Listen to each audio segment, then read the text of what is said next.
ৰাম নাৰায়ণ ৰাম। আমাৰ দেহ যন্ত্ৰৰ সৈতে এক গভীৰ সম্পৰ্ক গঢ়ি উঠিছে। আগতেই কিছুমান সম্পৰ্ক আছিল, কিন্তু ইমান গভীৰ নাছিল। য'ত যাওঁ লাগে যেন কোনোবা এক গম্ভীৰ সুৰত টানি লৈ আহিছে। খালী কোঠাত নিজকে হেৰুৱাই বহি থাকোঁ। মানুহে দেখিলে ক'ব যে পাগল হৈছে।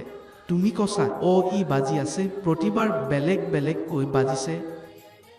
যি উস্তাদবোৰ আছে সিহঁতে বুজি আহা কয়।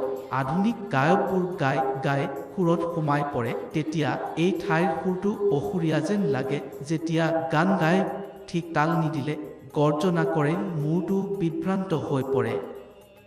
এনে সংগমৰ সময়ত কি ঘটে? ধৰা যে নিশা তুমি বহি আছা, যদি কাকো গৰ্ভৱতী মহিলা ওপৰতে বহি থাকে, তেন্তে দেখা যাব সি তেওঁৰ ওপৰত ভৰ দি তললৈ লৈ আহে। এনেদৰে ওপৰলৈ কিয় যায়? সকলো একেটা সুৰত মিলি যায়, সেয়েহে সকলো অনুপৰমাণু একমুখী হৈ পৰে। সেইবাবে এইটো সম্ভৱ হয়। যি খয়াল গাই থাকোঁতে মিতমাকৈ তোমাক পাগল কৰি তোলে, অলপ সময়তে মিতৱা ক'ত গ'ল? নাইবা ফটৱা কলেৰে পাগল কৰি তোলে। এইদৰে ধুমাটো এখন মন্ত্ৰ হ'ব পাৰে।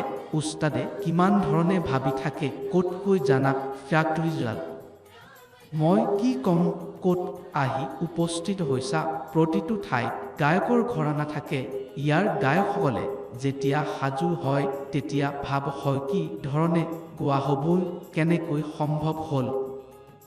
সিহঁতে বহুত জপ কৰে, কিন্তু তেতিয়াও সিহঁতৰ নহয়।